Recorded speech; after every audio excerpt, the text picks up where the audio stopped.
All green lights, everything's a go. Money on the table, count it real slow.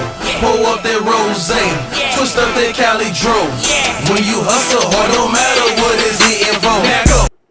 What it do, ski son doolers? It's your boy YfgmBlogTv coming straight out of Cincinnati, Ohio. So the Brooklyn Nuts had, I'm sorry, Brooklyn Nuts. The Brooklyn Nets has forced a Game 7, and they will be back at the Barclays Center. And I'm telling you right now, it's going to be jumping, it's going to be cracking, it's going to be real loud. Hopefully, Darren Williams can step up and play like a superstar because he's been a little shaky, baby, the last couple games. But I think that the Brooklyn Nets probably will get the job done. I mean, I did pick them to win this series in 7 games, but after the Bulls got up 3-1, I kind of switched over to the Bulls side because I just felt like they had the momentum and they was going to close it out. But this team has been very sick.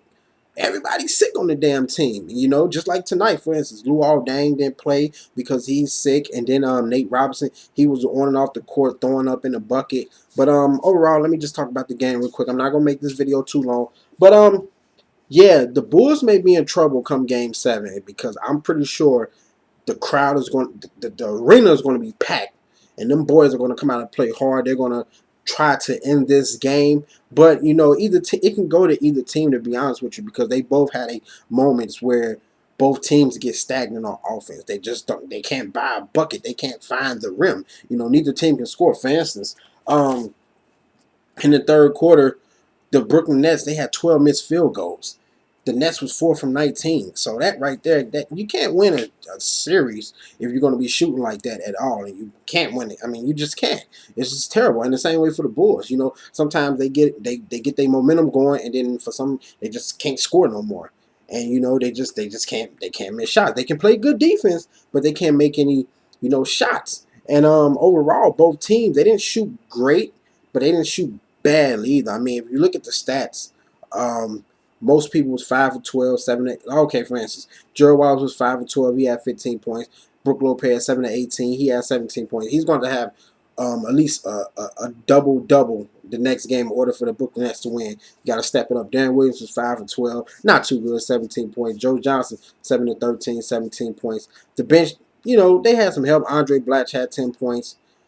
C.J. Watson had 9 points. They shot 43% from the field, 35% from the three-point line. That's bad, you know, especially when you got Darren Williams and Joe Johnson and C.J. Watson who can shoot that thing.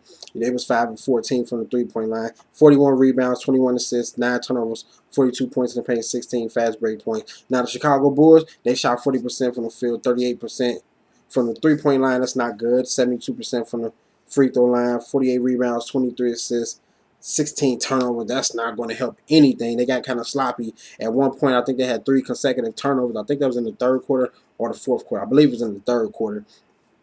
38 points in the paint, 8 fast break points. Carlos Boozer is going to have a double-double also in order for the Bulls to win because, you know, throughout the series, he's been averaging 20-something points.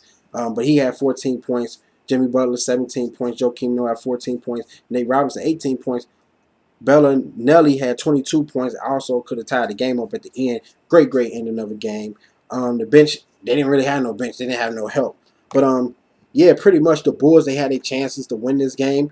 I mean, for the most part, they was catching back up. But then it's like their defense just got kind of sloppy, and they kept allowing Brook Lopez to get the little dump offs, the little dump offs to Brook Lopez, little dunks and stuff like that. But overall, you know, both teams are going to have to, you know, find some consistent offensive flow in order for either team to win. I'm ready for it. It's going to be very exciting. Hopefully, you know, everybody can be healed because a lot of people sick, got the flu. Hopefully, Luol Deng can play. Hopefully, Kurt Heinrich will play.